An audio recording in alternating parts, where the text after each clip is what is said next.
Good morning.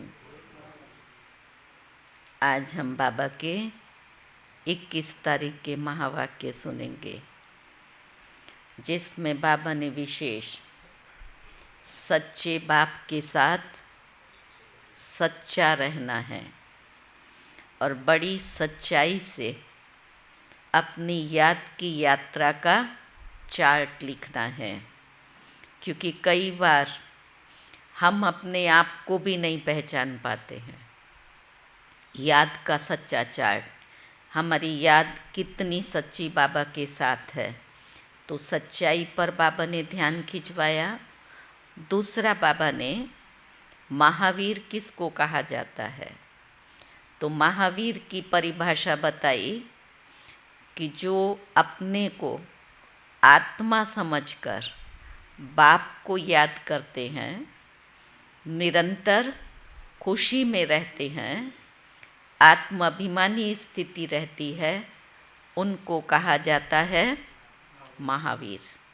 चलते फिरते कर्म करते आत्माभिमानी स्थिति में रहें, तो उस पर बाबा ने और याद का सच्चा चार्ट, बाबा ने कहा कई महारथी बच्चे भी याद का सच्चा चार्ट नहीं लिखते हैं, उस पर अटेंशन खिंचवाया है।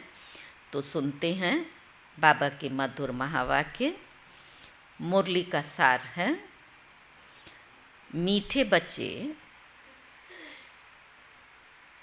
सच्चे बाप के साथ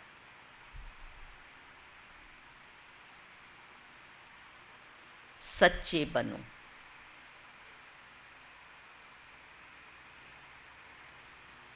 सच्चाई का पूरा चार्ट रखो।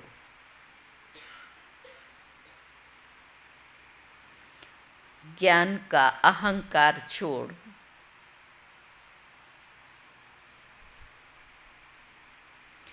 याद में रहने का पूरा पुरुषार्थ करो।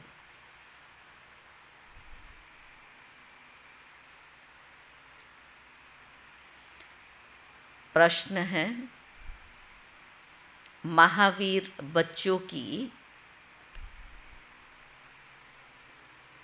मुख्य निशानियां क्या होंगी?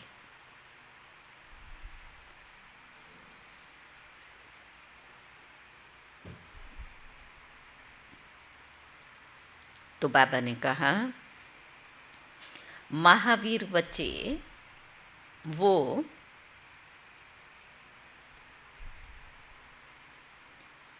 जिनकी बुद्धि में निरंतर बाप की याद हो।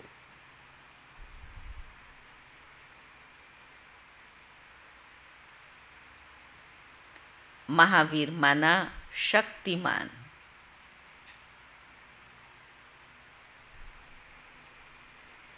महावीर वो जो जिन्हें निरंतर खुशी हो।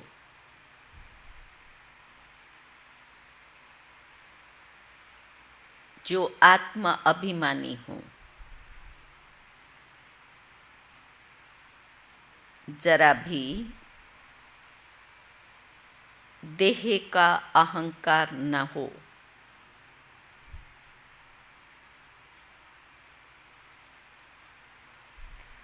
ऐसे महावीर बच्चों की बुद्धि में रहता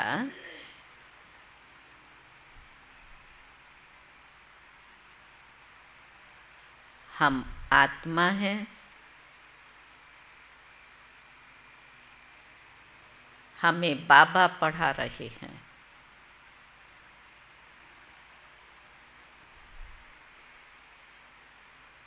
ओम शांति। रूहानी बाप रूहानी बच्चों से पूछते हैं, अपने को रूह या आत्मा समझकर बैठे हो? बाबा पूछ रहे हैं, अपने को रूह या आत्मा समझकर बैठे हो? तो क्या जवाब देंगे? ये बाबा ने हमारा अटेंशन खिंचवाया कि हमें आत्मा समझ करके फिर बाबा के महावाक्यों को सुनना है, क्योंकि बाप जानते हैं ये कुछ डिफ़िकल्ट है। आत्मा समझना ये कुछ डिफ़िकल्ट है, इसमें ही मेहनत है। जो आत्माभिमानी होकर बैठते हैं उनको ही महावीर कहा जाता है। अपने को आत्मा समझ बाप को याद करना, उनको महावीर कहा जाता है। सुना आज की महावीर की परिभाषा? जो अपने को आत्मा समझ बाप को याद करते हैं उनको महावीर कहा जाता है। तो बाबा कहते हैं हमेशा अपने से पूछते रहो कि हम आत्मा अभिमानी हैं। दिन में बार बार कर्म करते हुए अपने आप से पूछते रहो, हम आत्मा अभिमानी हैं। याद से ही महावीर बनते हैं, गोया सुप्रीम बनते हैं। और जो भी धर्म वाले आते हैं वो इतना सुप्रीम नहीं बनते। वो तो आते ही भी देरी से हैं। तुम नंबरवार सुप्रीम बनते हो, ऊंच बनते हो। आज बाबा ने सुप्रीम का अर्थ कहा, सुप्रीम अर्थात शक्तिमान। तुम नंबरवार सुप्रीम बनते हो, सुप्रीम अर्थात शक्तिवान व महावीर। तो अंदर में ये खुशी होती है कि हम आत्मा हैं। अब तक तो देह भान में थे, अब जब समझा है तो बाबा पूछते हैं वो खुशी होती है।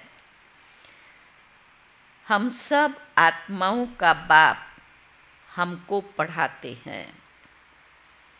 ये भी बाप जानते हैं कोई अपना चार्ट 25% दिखाते हैं और कोई फिर अपना चार्ट 100% दिखाते हैं। कोई कहते हैं 24 घंटे में आधा घंटा भी याद नहीं ठहरती है। वैरायटी है ना, कोई 25% बता रहा है, कोई 100% बता रहा है, और कोई फिर क्या कहता है ऐसा कोई जिसकी सारा दिन में आधा घंटा भी याद नहीं टिकती हो। तो बाबा ने कहा तो कितना % हुआ? आधा घंटा भी याद नहीं टिकी तो अपनी बड़ी संभाल रखनी है। धीरे धीरे महावीर बनना है। क्या धीरे धीरे क्यों कहा? क्योंकि आज बाबा आत्मिक स्थिति का अभ्यास कर्म में बार बार चेक करो और देखो, तो इस स्थिति की तरफ आगे बढ़ना माना महावीर बनना है। फट से तो बन नहीं सकते, मेहनत है। वो जो ब्रह्मज्ञानी तत्वज्ञानी होते हैं ऐसे मत समझो वो कोई अपने को आत्मा समझते हैं। ये बाबा नॉलेज दे रहा है। हमारे पास में आत्मा के स्वरूप की वास्तविक नॉलेज है। मैं मन बुद्धि संस्कार सहित हूँ, मुझ आत्मा में हूबहू पाठ भरा हुआ है। मैं इन 7 गुणों का पुंज हूँ, ये मेरा ही स्वरूप है। तो हम उस सत्य नॉलेज के आधार पर अपने सत्य स्वरूप को रियलाइज़ करते हैं, फिर हम बाबा को याद करते हैं। जब हमारे पास अपनी यथार्थ नॉलेज है तो जिसके साथ योग करते हैं उसका भी सत्य ज्ञान है, तो उस याद से वो शक्ति मिलती है जिसको बाबा कह रहे हैं कि तुम सुप्रीम बनते हो, अर्थात शक्तिवान बनते हो। तो बाबा ने कहा वो तो ब्रह्म घर को परमात्मा समझते हैं और स्वयं कहते हैं ब्रह्म अस्मि। अब घर से थोड़े ही योग लगाया जा सकता है, और अगर घर से योग लगा तो उससे प्राप्ति थोड़ी ही होगी। शक्ति और गुणों का सागर तो परमात्मा है। अभी तुम बच्चे अपने को आत्मा समझते हो, ये अपना चार्ट देखना है। 24 घंटे में हम कितना समय अपने को आत्मा समझते हैं। आज का होमवर्क चेक करेंगे, हम 24 घंटे में कितना समय अपने को आत्मा समझते हैं। अभी तुम बच्चे जानते हो हम ईश्वरीय सर्विस पर हैं, ऑन गॉडली सर्विस। यही सबको बताना है कि बाप सिर्फ कहते हैं मन मना भव, अर्थात अपने को आत्मा समझ बाप को याद करो। ये है तुम्हारी सर्विस। जितनी तुम सर्विस करेंगे उतना फल भी मिलेगा। आज सर्विस कौन सी बताई? आत्मा समझकर बाबा को याद करना। ये बातें अच्छी रीति समझने की हैं। अच्छे अच्छे महारथी बच्चे भी इस बात को पूरा नहीं समझते। इसमें बड़ी मेहनत है। फिर बाबा कह रहा है, ये अंडरलाइन करा रहा है। कई बार हम समझते हैं ना, थोड़ा आत्मा का चिंतन किया, हमारी तो आत्मिक स्थिति है।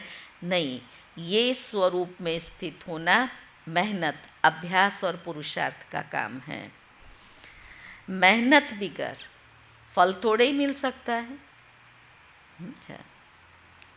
बाबा देखते हैं, कोई चार्ट बनाकर भेज देते हैं, कोई से तो चार्ट लिखना पहुंचता ही नहीं है। भले बाबा कहता रहे तो भी हम चार्ट लिखते ही नहीं हैं। जोन से हर मास का चार्ट आता है ना, हर मास का चार्ट मालूम है आप लोग को? सबको मालूम है। लिखते कौन कौन है? एक, समझा? तो बाबा ने कहा चार्ट लिखना पहुंचता ही नहीं है। अब न लिखने का कारण बाबा ने कहा देह का अहंकार है, इसलिए नहीं लिखते हैं। याद में बैठने की मेहनत नहीं पहुंचती है। बाप समझाते हैं, मूल बात तो है ही बाप को याद करना, अपने पर नज़र रखनी है। दूसरे पर तो बहुत जल्दी जाती है, ये ऐसा कर रहा है, ये ऐसा कर रहा है। बाबा आज क्या पढ़ा रहा है? अपने पर नज़र रखनी है कि हमारा चार्ट कैसा है, वो नोट करना है। कई कहते हैं चार्ट लिखने की फुर्सत ही नहीं मिलती है।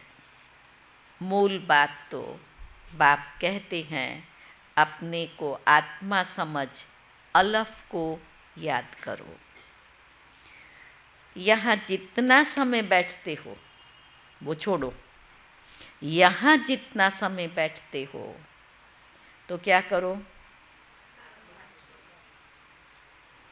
बीच बीच में अपने दिल से पूछते रहो कि हम कितना समय याद में बैठे। यहाँ बैठे अभी मुरली सुन रहे हैं तो भी बाबा कह रहा है अपने से बार बार पूछते रहो हम आत्मा समझकर बैठे हैं। यहाँ जब बैठते हो तो तुमको याद में ही रहना है। अभी डायरेक्शन दे दिया। क्या यहाँ जब बैठते हो तो तुमको याद में ही बैठना है और चक्र को फिराओ तो भी हर्जा नहीं है। हमको बाबा के पास जाना है ज़रूर। पवित्र सतो प्रधान बनकर जाना है। इस बात को अच्छी रीति समझना है। कई तो फट से भूल जाते हैं, सच्चा सच्चा चार्ट अपना बताते नहीं हैं। ऐसे बहुत महारथी हैं, सच तो कभी नहीं बताएंगे। सुना?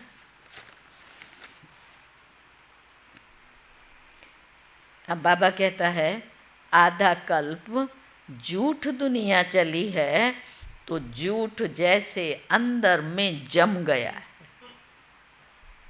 समझा? सच ना बोलने का कारण क्या बताया?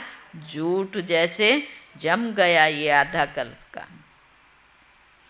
इसमें भी जो साधारण है वो झट चाट लिखे। बाप कहते हैं तुम पापों को भस्म कर पावन होंगे याद की यात्रा से। सिर्फ ज्ञान से तो पावन नहीं बनेंगे। बाकी फायदा क्या? पुकारते भी हो पावन बनने के लिए, उसके लिए चाहिए याद। हर एक को, अब डायरेक्शन दिया, हर एक को अपना चार्ट सच्चाई से बताना है। हर एक को अपना चार्ट सच्चाई से बताना है। यहाँ तुम पौना घंटा बैठे हो तो देखना है पौने घंटे में हम कितना समय अपने को आत्मा समझकर बाप को याद करते हैं। बाबा ने कहा कईयों को तो सच बताने में ही लज्जा आती है, क्योंकि चार्ट कम है, आत्मिक स्थिति कम है, तो फिर सोचेंगे ना सब क्या सोचेंगे, बाबा क्या सोचेगा, इसलिए फिर सच सुनाने में लज्जा आती है। लेकिन भले याद कम है और बाबा को हम सच सुनाते हैं तो उसमें फिर बाबा की मदद मिलती है और हमारी याद की यात्रा बढ़ सकती है। बाबा ने कहा वो समाचार देंगे ये सर्विस की इतनों को समझाया। याद का नहीं भेजेंगे बाबा को चार्ट, सर्विस का भेजेंगे। परंतु याद की यात्रा का चार्ट नहीं लिखते। बाप कहते हैं याद की यात्रा में न रहने के कारण ही तुम्हारा किसी को तीर नहीं लगता है। जौहर तो याद में है ना। ज्ञान तो सुनाते हैं, बाकी योग का तीर लग जाए ये बड़ा मुश्किल है। बाबा तो कहते हैं, अब बाबा रिजल्ट बता रहा है, बाबा तो कहते हैं पौने घंटे में कितना होगा? 5 मिनट भी याद की यात्रा में नहीं बैठते हैं। सुना परसेंटेज? पौने घंटे में 5 मिनट भी याद की यात्रा में नहीं बैठते हैं। होगा ऐसा चार्ट? पौना घंटा बैठा तो बाबा का विशेष है आत्मा समझ करके बाबा को याद करो, ये स्थिति। समझते ही नहीं हैं कैसे अपने को आत्मा समझें और बाप को याद करें। कई तो कहते हैं हम तो निरंतर याद में रहते हैं, जो ना 24 घंटा याद में ही है कोई ऐसा महावीर यहाँ जो 24 घंटा याद में रहता हो? जयंती भाई? ना भाई। पौने घंटे में 5 मिनट, तो फिर 24 घंटा याद में रहना। तो बाबा ने कहा, बाबा कहते हैं ये अवस्था अभी हो ही नहीं सकती। अगर निरंतर याद करते फिर तो कर्मातीत अवस्था आ जाए, ज्ञान की पराकाष्ठा हो जाए, वो आत्मा ज्ञान स्वरूप बन जाए। थोड़ा ही किसको समझाने से झट तीर लग जाए, ये निरंतर याद वालों की निशानी बाबा ने बताई।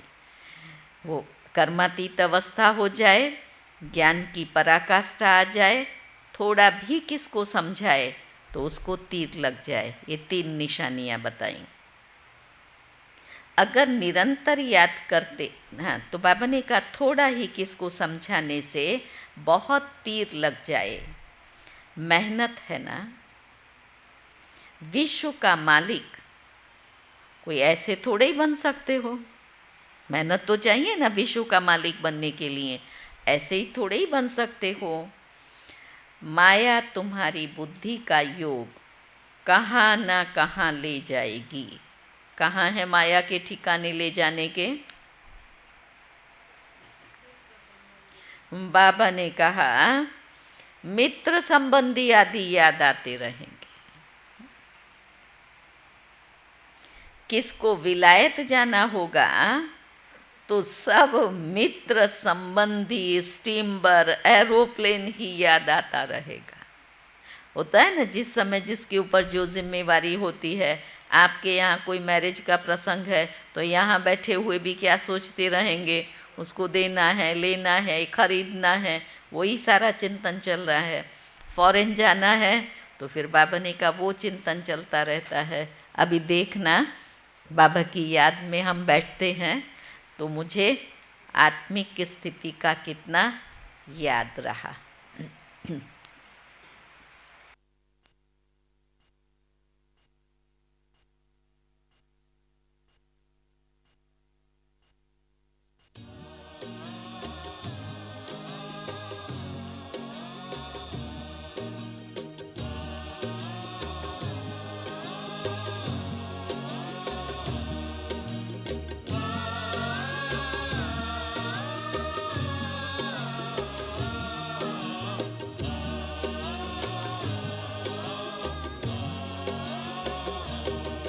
प्रभु आपके यूं तो हम सारे पलकों में पलते बच्चे हैं, पर आपको वो बेहद प्यारे जो दिल के सच्चे सच्चे हैं। प्रभु आपके यूं तो हम सारे पलकों में पलते बच्चे हैं, पर आपको वो बेहद प्यारे जो दिल के सच्चे सच्चे हैं।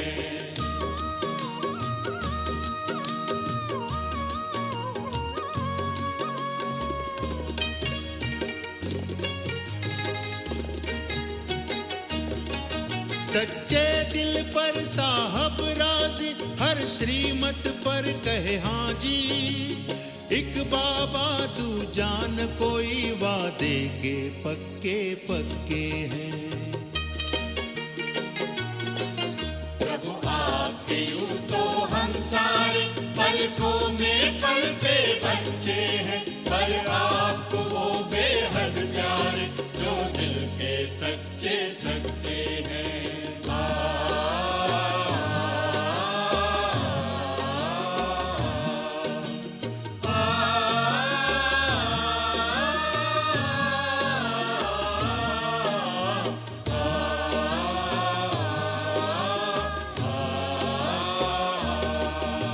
सत्य है, शिव है, सुंदर है, सच पर प्रभु प्यार निरंतर है। सांच को कोई आँच नहीं, खुशियों में नाचते रहते हैं।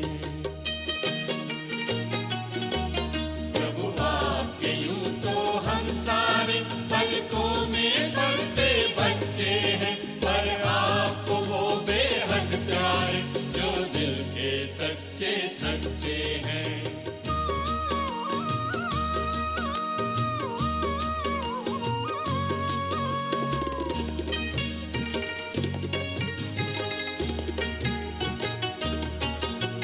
खूबी और रहे न रहे, बस दिल से सच्चा साफ रहे।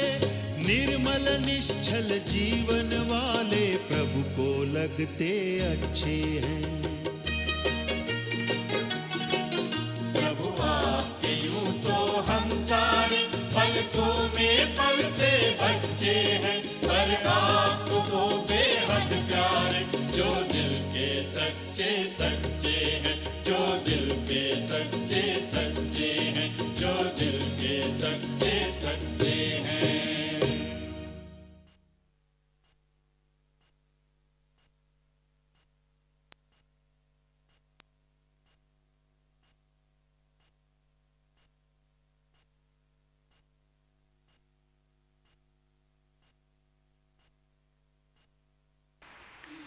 ओम शांति।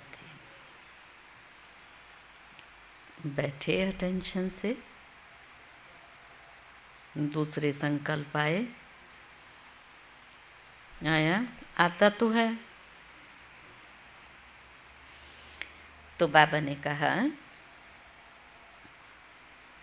विलायत जाने की इच्छा प्रैक्टिकल इच्छा है, वो खींचती है और बुद्धि का योग बिल्कुल टूट जाता है। इच्छा है ना जाएं, तो कैसे जाएं, क्या हो, वो चिंतन चलता रहेगा।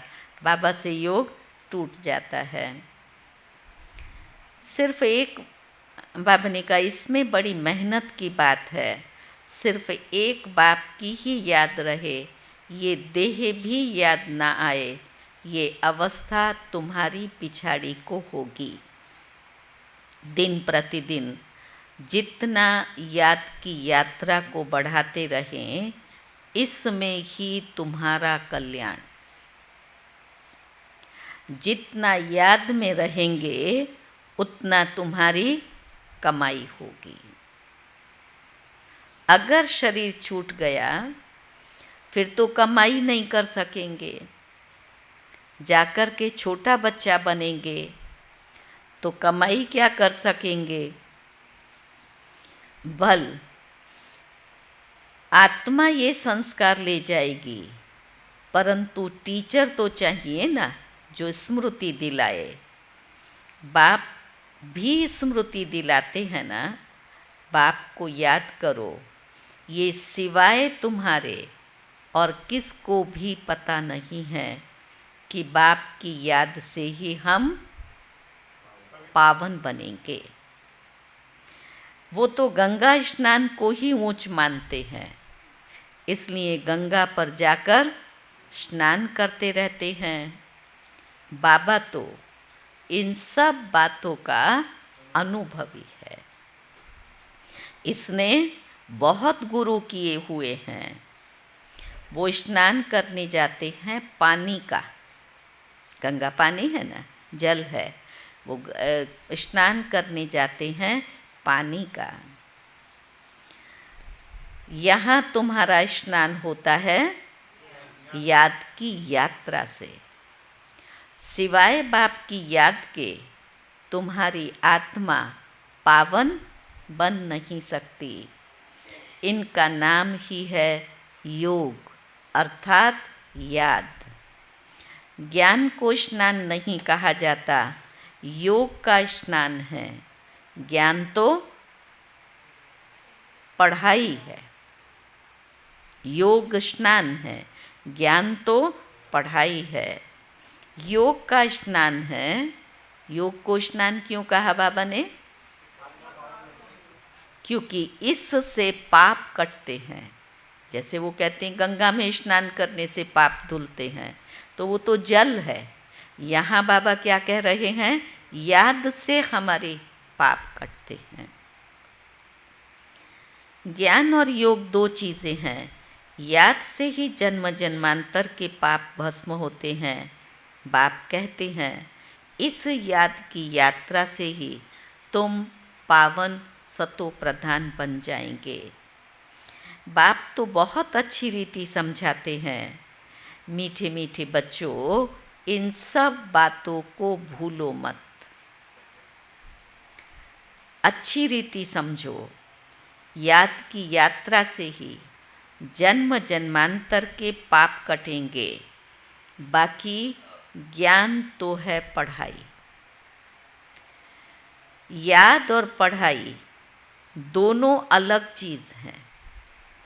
ज्ञान और विज्ञान, ज्ञान माना पढ़ाई, विज्ञान माना योग अथवा याद।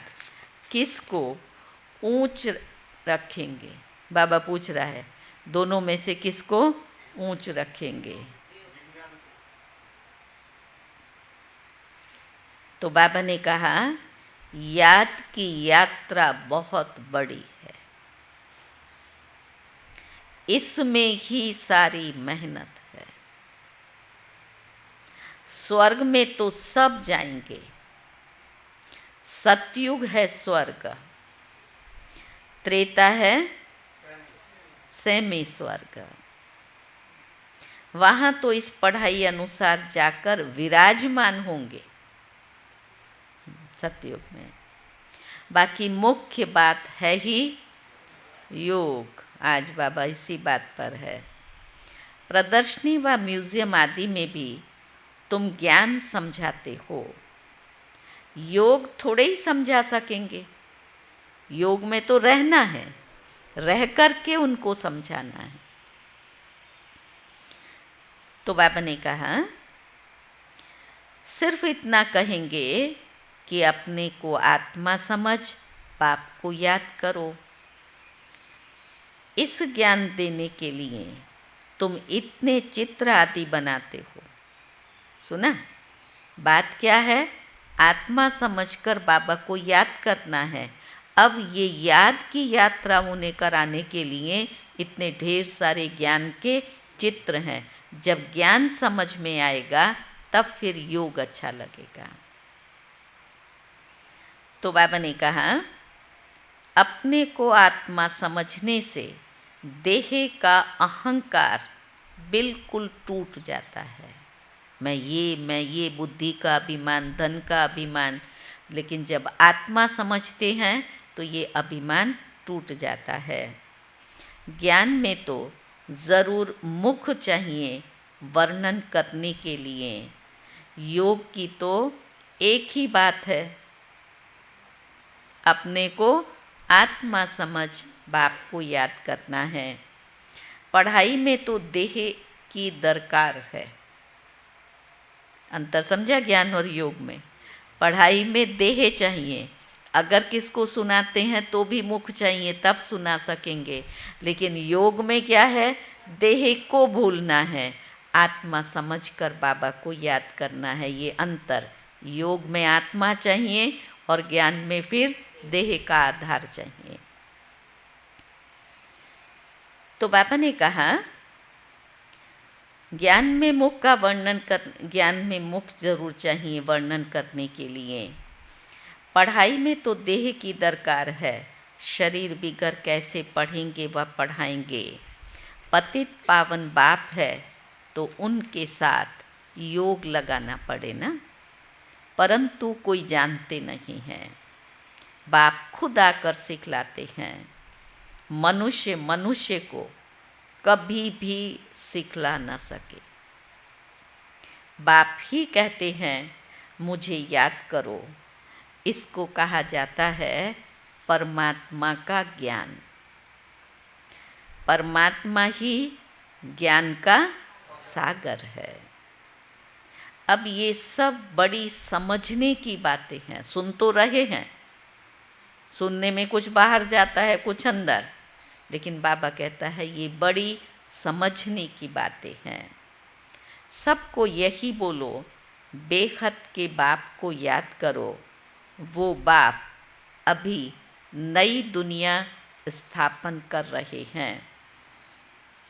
वो समझते ही नहीं कि नई दुनिया स्थापन होनी है। जो भगवान को याद करें, ध्यान में भी नहीं है तो ख्याल करें। बाबा ने कहा ध्यान में ही नहीं है तो ख्याल क्यों करें? नई दुनिया को स्थापन होनी है, वो तो इसी दुनिया को नया समझ रहे हैं ना। ये भी तुम जानते हो, परम पिता परमात्मा शिव भगवान एक ही है। कहते भी हैं ब्रह्मा देवताय नमः, फिर पिछाड़ी में कहते हैं शिव परमात्माय नमः। वो बाप है ही ऊंचते ऊंच, परंतु वो क्या है ये फिर नहीं समझते हैं। भगवान ऊंचे से ऊंचा है ये समझते हैं, पर वो कौन है, क्या है, ये नहीं समझते। अगर पत्थर ठीकर में है तो बाबा कहता है फिर नमः किस बात की? शिव परमात्मा ही नमः कहा, वो ही अगर ठीकर भीतर में है तो नमः किस बात की? अर्थ रहित बोलते रहते हैं। यहाँ तो तुमको आवाज़ से परे अर्थात शांति धाम अर्थात निर्वाण धाम, उस शांति धाम में जाना है। शांति धाम सुख धाम कहा जाता है, वो है स्वर्ग। ये शांति धाम निर्वाण धाम, ये शांति धाम हुआ माना परम धाम हुआ। वो शांति धाम और सुख धाम कहते हैं, उसको कहा जाता है स्वर्ग। नरक को धाम नहीं कहेंगे, वो स्वर्ग धाम है। तो बाबा कहते हैं नरक को धाम नहीं कहेंगे। अक्षर बड़े सहज हैं। क्राइस्ट का धर्म कहाँ तक चलेगा, ये भी उन लोगों को कुछ पता नहीं है। कहते भी हैं क्राइस्ट से 3000 वर्ष पहले पैराडाइज था,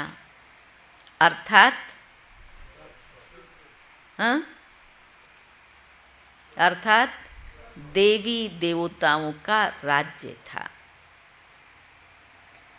फिर 2000 वर्ष क्रिश्चियन का हुआ। अब फिर देवता धर्म होना चाहिए ना। मनुष्यों की बुद्धि कुछ काम नहीं करती। ड्रामा के राज को न जानने के कारण कितने प्लान बनाते रहते हैं। ये बातें बड़ी अवस्था वाली बूढ़ी माताएं तो समझ ना सकें। बाप समझाते हैं अभी तुम सबकी वानप्रस्थ अवस्था है, वाणी से परे जाना है। दूसरा बूढ़ियाँ नहीं समझती हैं तो इतना तो समझ सकती हैं ना कि अभी हमें वाणी से परे जाना है। वो भल कहते हैं निर्वाण धाम गया, परंतु जाता कोई नहीं है। पुनर्जन्म फिर भी यहाँ ही लेते हैं, वापस कोई भी जाता नहीं। वानप्रस्थ में जाने के लिए गुरु करते हैं। तो बाबा ने कहा वानप्रस्थ का जाता कोई नहीं है, गुरु करते हैं। बहुत वानप्रस्थ आश्रम हैं, माताएं भी बहुत हैं, वहाँ भी तुम सर्विस कर सकते हो कि वानप्रस्थ का अर्थ क्या है। तुमको बाप बैठ समझाते हैं। अभी तुम सब वानप्रस्थी हो, सारी दुनिया वानप्रस्थी, सिर्फ तुम नहीं, सारी दुनिया वानप्रस्थी है। जो भी मनुष्य मात्र देखते हो, एक एक कहा, पहले तुम कहा, फिर दुनिया कहा, अब दुनिया में तीसरी बात क्या कह रहा है? जो भी मनुष्य मात्र तुम देखते हो वो सब वानप्रस्थी है। वो इतना बच्चा हो वो भी वानप्रस्थी है, जो भी मनुष्य मात्र। सर्व का सद्गति दाता एक ही सतगुरु है। सबको वहाँ ही जाना है। जो अच्छी रीति पुरुषार्थ करते हैं वो अपना ऊंच पद पाते हैं। इसको ही कहा जाता है कयामत का समय। कयामत के अर्थ को भी वो लोग समझते नहीं हैं। तुम बच्चों में भी नंबरवार समझते हैं। बड़ी ऊंच मंजिल है, सबको समझना है। अभी हमें घर जाना है ज़रूर, ये सबको समझना है। अभी हमें घर जाना है ज़रूर। आत्माओं को वाणी से परे जाना है। फिर पार्ट रिपीट करेंगे। अभी सब वाणी से परे घर जाएंगे, फिर आकर के पार्ट रिपीट करेंगे। परंतु अब परंतु क्या होगा? बाप को याद करते करते जाएंगे तो ऊंच पद पाएंगे। जाएंगे तो सब, बाप को याद करते करते जाएंगे तो ऊंच पद पाएंगे। दैवी गुण भी धारण करने हैं, तो ना याद के साथ साथ दैवी गुण भी धारण करने हैं। कोई भी गंदा काम, चोरी आदि नहीं करनी है। तुम पुण्य आत्मा बनेंगे ही योग से। आज बाबा का याद पर अटेंशन है, ज्ञान से नहीं बनेंगे। आत्मा पवित्र चाहिए ना, तो वो तो योग से बनेगी। शांति धाम में पवित्र आत्माएं ही जा सकती है। सब आत्माएं वहाँ रहती हैं, अभी आती रहती हैं। अब बाकी जो भी होंगी वो यहाँ आती रहेंगी। तुम बच्चों को याद की यात्रा में बहुत रहना है, बहुत रहना है। यहाँ तुमको मदद अच्छी मिलेगी, एक दो का बल मिलता है ना। तुम थोड़े बच्चों की ताकत काम करती है। दिखाते हैं ना शास्त्रों में, क्या कौन सा दिखाया दृष्टांत? तुम थोड़े बच्चों की सबको ताकत मिलती है। दिखाते हैं ना, गोवर्धन पहाड़, छोटी अंगुली का सहयोग दिया और पहाड़ को उठा लिया, तो उठाने वाले तो थोड़े थे ना। तो हम सब क्या हैं? बाबा के थोड़े बच्चे हैं। अंगुली पर उठाया तो तुम गोप गोपियाँ हो ना। सतयुगी देवी देवताओं को गोप गोपियाँ नहीं कहा जाता। सुना? गोप गोपियाँ कौन है? तुम संगम पर हो, मुरली कौन सुनते हैं? गोप गोपियाँ। सतयुग में तुमको गोप गोपियाँ नहीं कहेंगे, वहाँ क्या कहेंगे? वहाँ प्रिंस प्रिंसेस होंगे ना, राजकुमार राजकुमारियाँ होंगी ना। तो बाबा ने कहा, सतयुग में देवी देवताओं को गोप गोपियाँ नहीं कहा जाता है। अंगुली तुम देते हो, पवित्रता का सहयोग देते हैं ना, उसको बाबा कहता है अंगुली तुम देते हो। आयरन एज को गोल्डन एज व नर्क को स्वर्ग बनाने के लिए तुम एक बाप के साथ योग लगाते हो। योग से ही पवित्र होना है। फिर बाबा कहता है, बच्चे इन बातों को भूलना नहीं है। सुन तो रहे हो अभी, लेकिन इन बातों को याद रहेगा जगमल भाई दिन में। आज बाबा ने क्या पढ़ाया याद आएगा? कम आता है जयंती भाई? आज बाबा ने ये कहा, दिन में याद आता है? मुरली की पॉइंट रिवाइज होती हैं बुद्धि में, करते हैं। तो बाबा ने कहा, योग से ही पवित्र होना है, इन बातों को भूलना नहीं है। ये ताकत तुमको यहाँ ही मिलती है, माना बाबा से ही मिलती है। बाहर में तो आसुरी मनुष्यों का संग रहता है। उन दिनों में तो मधुबन क्या था? छोटा सा, और इतनी शांति और इतने शक्तिशाली वातावरण था, वाइब्रेशंस थे वहाँ के। वहाँ याद में रहना बड़ा मुश्किल है, इतना अडोल वहाँ तुम रह नहीं सकेंगे। संगठन चाहिए ना। यहाँ सब एक रस इकट्ठे बैठते हैं तो मदद मिलेगी। यहाँ धंधा आदि कुछ भी नहीं रहता। मधुबन जाते हैं तो आजकल तो वहाँ भी धंधे लेकर जाते, बैठे बैठे धंधा ही करते रहेंगे। बाबा की मुरली चलती होगी तो भी धंधा करते हैं। अभी ये चल रहा है ना इसका, स्पार्क वालों का, कि 3 घंटा बिना हिले योग में बैठने का, फिर उसकी कमेंट्री देते हैं, फिर वो कनेक्ट होकर के योग करते हैं। फिर जो 3 घंटा एक ही आसन पर बैठने का, कितना 1 घंटे में एक बारी चेंज करने का, ऐसा कुछ है, बाकी स्थिर बैठने का। तो कई लोगों ने प्राइज़ विन किया है। कम से कम लक्ष्य तो रखते हैं ना। शुरू में जब हम लोग 4 घंटा भट्टी करते थे, सुबह 8 से 12 बजे, शाम को 4 से 8, तब ये लक्ष्य देते थे और कई उस रीति से बैठते थे। 1 घंटा बिल्कुल स्थिर होकर के मन और तन, हिलना नहीं है। करें ऐसी भट्टी। ये मुश्किल तब लगता है जब मन हिलता है। ऐसे भी आप देखो, मुरली सुनते सुनते मैं देखती है किसी बात में कोई ऐसा स्थिर हो जाता है,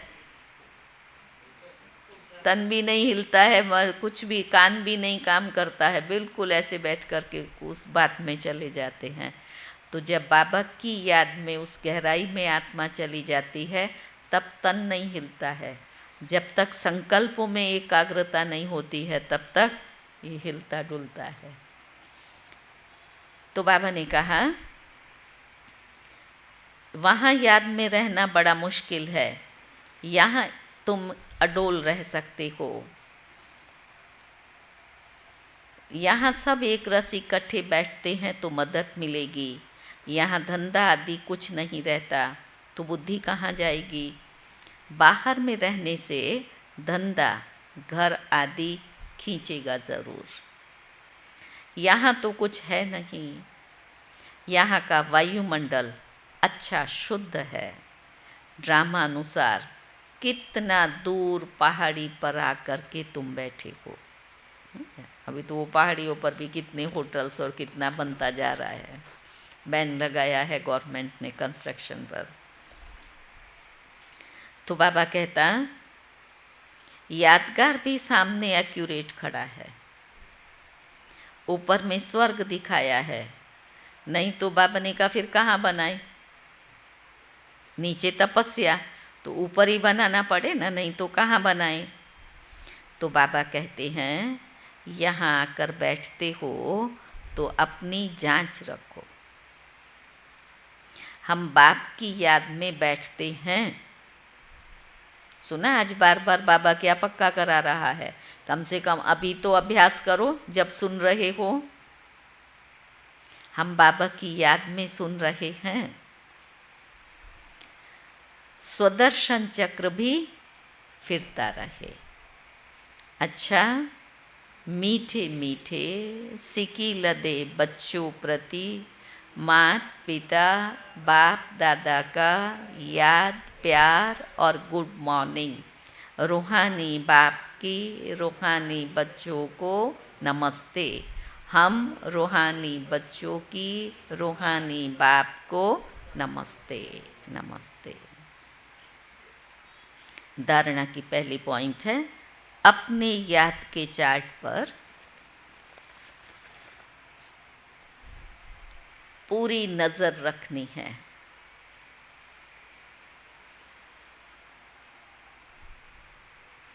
देखना है हम कितना समय बाप को याद करते हैं।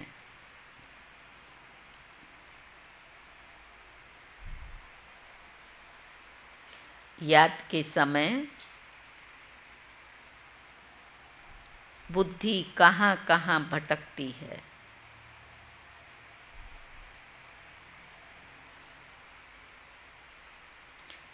दूसरी पॉइंट है, इस कयामत के समय में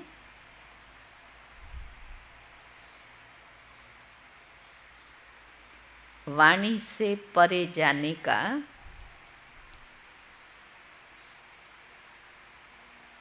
पुरुषार्थ करना है।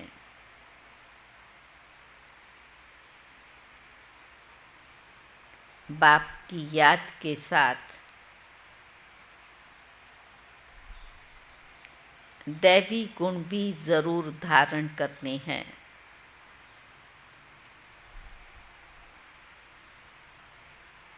कोई गंदा काम, चोरी आदि नहीं करनी है।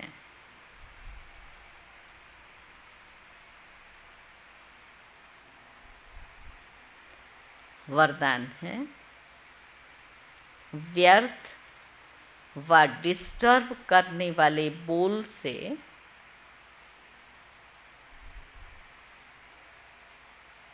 मुक्त, डबल लाइट, अव्यक्त फरिश्ता भव। समझा? व्यर्थ व डिस्टर्ब करने वाले बोल से मुक्त, डबल लाइट, फरिश्ता भव। अव्यक्त फरिश्ता बनना है तो व्यर्थ बोल जो किसी को भी अच्छे नहीं लगते, उन्हें सदा के लिए समाप्त करो। बात होती है 2 शब्द की, लेकिन लंबा करके बोलते रहते है ना। प्रैक्टिकल अनुभव, छोटी सी बात है, उस बात को इतना लंबा चौड़ा कर देते हैं। ये भी व्यर्थ है। जो 4 शब्दों से काम हो सकता है तो वहाँ 12-15 शब्दों में नहीं बोलो। पर आदत इतनी पक्की होती है, फ़ोन जब रिसीव करो, एक ही बात को वही बात 3-3 बारी 4-4 बारी उसको रिपीट करते रहेंगे। थोड़ा सा बोला फिर से उसको, अरे सुन लिया ना। तो ये बाबा पढ़ा रहा है कि क्या करो, जहाँ 4 शब्दों की ज़रूरत है वहाँ 12-15 शब्दों को यूज़ नहीं करो। कम बोलो, धीरे बोलो। ये स्लोगन गले में डाल कर रखो, पट्टी नहीं, यहाँ पर रखो, इसको कम चलाना है। व्यर्थ व डिस्टर्ब करने वाले बोल से मुक्त बनो तो अव्यक्त फरिश्ता बनने में मदद मिलेगी। स्लोगन है, जो स्वयं को परमात्मा प्यार के पीछे कुर्बान करते हैं, सफलता उनके गले की माला बनती है।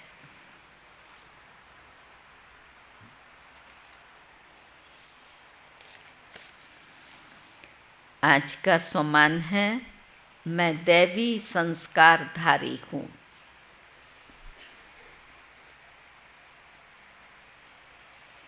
अव्यक्त इशारा है, जैसे वो बहुत पहले के साउंड को कैच करते हैं,